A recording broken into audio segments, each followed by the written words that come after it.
I wanted to I wanted to make a video about these major spoilers that came out a couple years ago, and I actually just saw not just saw I actually saw Sawyer made a video about it a couple years ago, and I only actually saw the video a year ago, but I know his video is a couple years old. It's like 2 or 3 years old at least, and yeah, so essentially it was a spoiler post that apparently leaked a lot of spoilers from or a lot of plot lines that include the entire Yonko arc, right? And apparently it says right here ends up until episode 1000 plus. I assume that means chapter 1000 plus. And I just wanted to go over it again because there's a lot of good info here, and a lot of these plot points were true. They ended up being legit. So there's definitely things that have been changed, like it's pretty obvious, and we'll get to that. But I wanted to make a quick video about this. So it says here Luffy will beat Cracker, but he's severely wounded and unconscious. Then they managed to get out of the forest because Nami kept abusing Lola's Vivre card. Sanji was able to reconcile with his family, and the Vinsmokes uncuffed him and defended him from Big Mom's crew. Straw Hats were able to reunite with Sanji back with the help of Pudding. Jinbei also managed to join the Straw Hats. They escaped Big Mom's territory and went to Wano Kingdom, where preparations were made to attack Kaido. So it says that Luffy defeats Cracker. This is true, but it doesn't mention anything about Katakuri. I guess Oda could have added in Katakuri at the last second, but yeah, it doesn't say anything about Katakuri, which is strange. It says that Sanji was able to reconcile with his family, and Vin Smokes uncuffed him and defended him from Big Mom's crew. This is something that would be pretty hard to predict. Like, I definitely don't think a lot of people predicted that this would happen. This is like some legit shit right here. Straw Hats were able to reunite with Sanji with the help of Pudding. Some people predicted this, but not many. But it definitely was something that people saw could happen. But the whole thing with Sanji reconciling with his family and then them actually helping him escape, that was not something that you could just predict like that. And then Jimmy managed to join the crew, blah, blah, blah. They escaped Big Mom's territory. Okay, that's all really about Whole Cake Island. But yeah, it's very strange that Katakuri was not mentioned. It then talks about the attack. Okay, so this is in Wano. The attack was scheduled 2 weeks later after Luffy arrived, so that Luffy can heal and then train his Haki along with Zoro and Sanji. So this whole 2 weeks thing is definitely a thing. That's literally going on right now in the manga.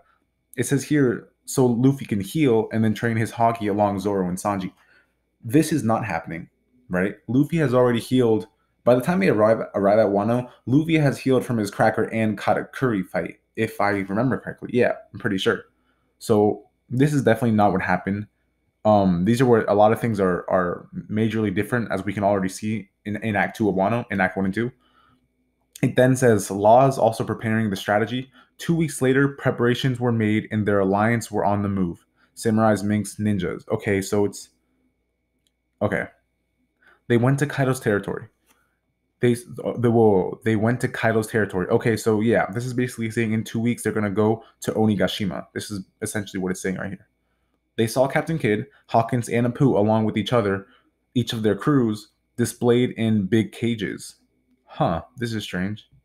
We know that Kidd and Luffy were, at least now currently, Kidd escaped from the prison. So this is definitely different. A lot of this is different.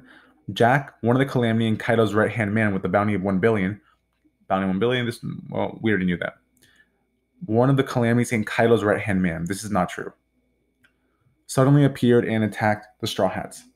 Wait, hold on. Jack, one of the Calamity and Kaido's right hand man with a bounty of. Oh, okay. So no, yeah, it is referring to Jack. My bad.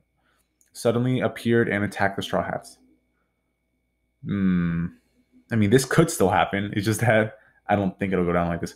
Zoro, Sanji, and Jinbei stepped in and had their hands full dealing with Jack. Okay, this is where all right.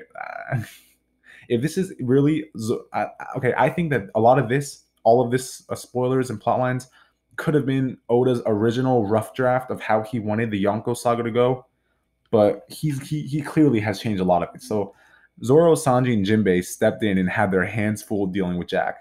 If Jack can handle Zoro, Sanji, and Jinbei, I don't buy this. I don't buy that at all. As a matter of fact, I would say from where Zoro and Sanji are right now, I'd say they are each at the very least low tier third commander level. especially Sanji with his raid suit now. I'd say he's definitely like basically closed the gap between him and Zoro. And yeah, and Jinbei, I say Jinbei could too. I mean, especially with his water ability, anyone who's a Devil Fruit user, he's got at least an advantage over them. I'd say they could each hold their own at the very least against a third commander. It would not take all three of them to and have their hands full with Jack. That's a little. I don't believe that. While Law and Luffy went straight to Kaido. Okay, this is. It's like it's skipping a lot of info, obviously. So this is just like the basic plot lines of what's going to go down, basically. But it's already very different. The other two calamities showed up. The two Dukes of Zou, Nekomamushi and Inuarashi, and the three legendary warriors of Wano dealt with the other two calamities. I don't think that's what's going to happen. I think Oda has it to where clearly Zoro is going to fight King.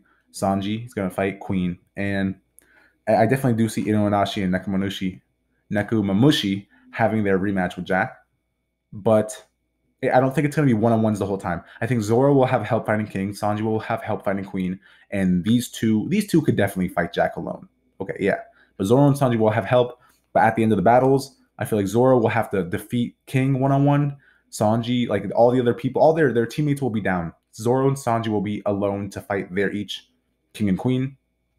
And I think the same thing will happen with Luffy. Luffy's going to have help from obviously Law, Kid, and maybe even some other supernovas, but at the end it will be Luffy versus Kaido. He'll finish it. Trafalgar Law's crew, the Mink samurais, the ninja engaged in battle, the rest of Kaido's army. Law and Luffy were finally able to get in touch with Kaido, who was sleeping while the battle happened. Okay, what? So war's going down and Kaido's just asleep? Come on, all right. Luffy immediately used Gear 4th and smacked his face. Kaido was grazed and wake up. Okay, hold on.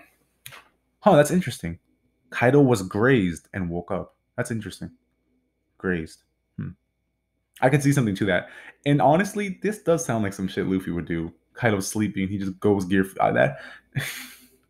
I don't know if Oda's still gonna do that, but maybe. Who knows? Maybe Kaido was drunk out of his mind and he's passed out and the war starts. And then Luffy wakes him up. Who knows? The battle began against Kaido, a Yonko with a 5.2 billion bounty. Law and Luffy were completely outpowered.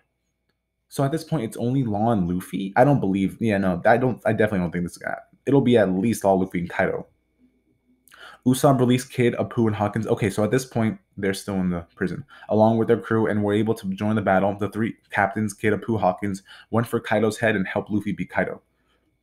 Okay, well, Apu and Hawkins, we know, or at the very least, Hawkins is yeah, this is already wrong. Hawkins is on Kaido's side. Be Kaido. It was a 5v1. Luffy, Law, Kid, Apu, and Hawkins versus Kaido Beast. I definitely see something to this degree going down. Yeah. They were all still no match, but they gave Kaido a hard time with their strategy. Meanwhile, Sanji was knocked unconscious and had his leg broken, but he dealt a big damage to Jack. Jinbei was also a big help, but he took Jack's strongest blow to protect Sanji, who was already unconscious. Jinbei was completely defeated. Now, what's left was Zoro versus Jack. Battle of the right-hand man. Wrong. But I mean, who knows? Who knows? Both of them were badly injured, but Jack still had the upper hand. Zoro was able to open his left eye, use his Sharingan, preserved and only used it as a trump card.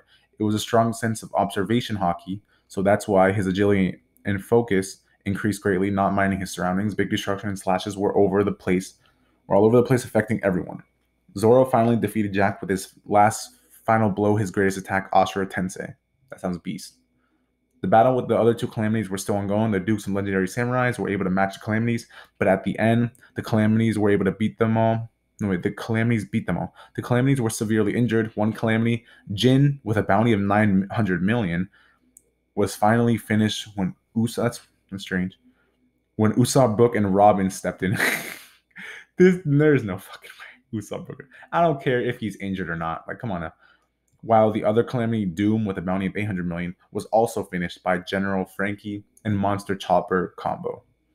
Maybe to a severely weakened calamity, Frankie and Monster. I mean, maybe, I don't know. The Luffy and Law Alliance is winning the war with the help of the three supernovas. Okay, so I guess I should already state this. This whole thing, it says nothing about Big Mom and the Big Mom Pirates. So I don't know because it already spoiled a lot of things that were actually correct, especially when it came to Whole Cake Island and the beginning of Wano. But a lot of this stuff is definitely, at the very least, Oda has changed a lot of this because Big Mom and her crew are in Wano. Now they were on the battlefield. All the rendered it properly.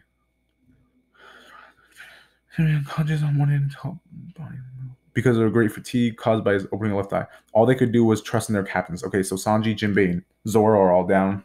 Apoo and Hawkins were severely injured after getting a direct hit from Kaido. Kid Law and Luffy started to injure Kaido. Kaido started fighting seriously. Destruction were all over. So Kaido wasn't fighting seriously the whole time up until this point. Okay. I agree with that. He probably wouldn't. Kid at that moment was able to use his awakening and dealt a very big amount of damage to Kaido. Kid used all of his energy and fought as hard as he could, but Kaido unleashed a great shockwave, destroying half of the kingdom. Island and the sea was separated. Apoo was holy shit. The sea was separated. Yo, that sounds beast. Apoo was the first person to be defeated, in that fight, and then followed by Hawkins, Law was able to hold off Kaido, but Kaido took care of Law in a split second using Kaido's full power. Kaido was still able to damage, or Kid was still able to damage Kaido and put up a good fight, but Kaido broke his legs and Kid was unable to fight. I want to see this. I could see Kaido doing something like that. Kaido had taken the greatest damage and was starting to fall, but he remained tough and strong. Luffy, who was severely injured, started screaming all over the place and used his greatest technique, which is only used for emperors. The strongest technique Rayleigh taught Luffy. So Rayleigh taught him Gear Fifth, apparently. Gear Fifth. Everything in its path was destroyed. Kaido was unable to keep up with Luffy because he is injured and can't dodge attacks anymore. Luffy was able... Okay, so they've definitely injured him by this point, as I said earlier. Okay. Luffy was able to do the finishing blow, his Gatling cannon.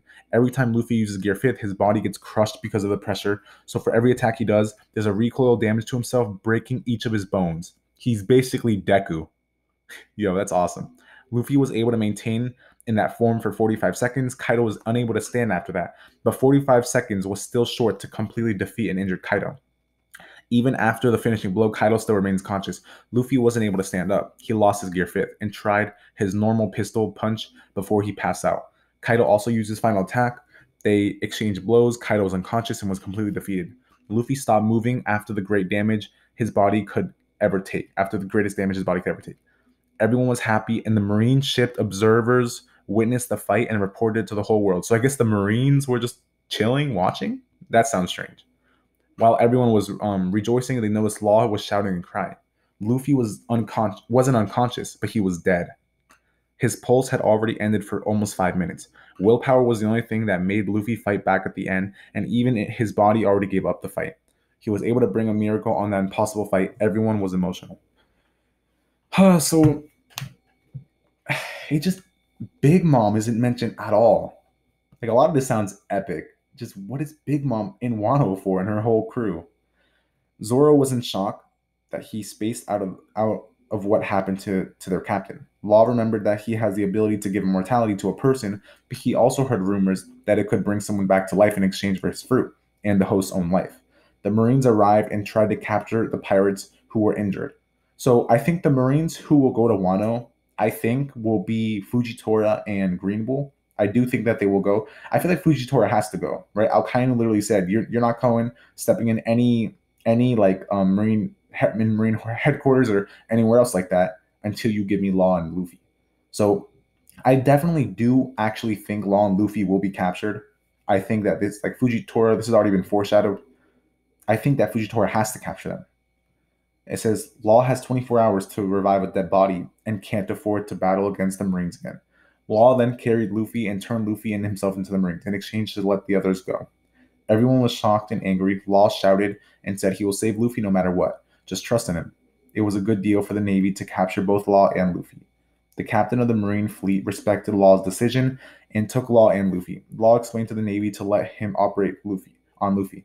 It was too much for a consideration. Law begged and bowed his head, crying. The captain of the Marine fleet had a past and was saved by Garp when he was little. That's interesting. He always respected Garp, so he wants to return the favor by letting his grandson live just for a while, because even if Luffy survives, he will be executed in Marineford. Marineford Part 2. That I didn't like the idea at first, but yeah, that could actually be awesome. He will take the blame for letting Luffy live. Law performed the operation and it was a success. Luffy was breathing again, but unconscious. Law then suddenly collapsed and was declared dead. The Navy was shocked at what just happened and made a big news about Law's death for Luffy's life.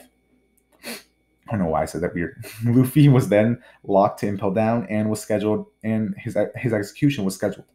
Luffy was grieving after hearing the sacrifice of Law. The news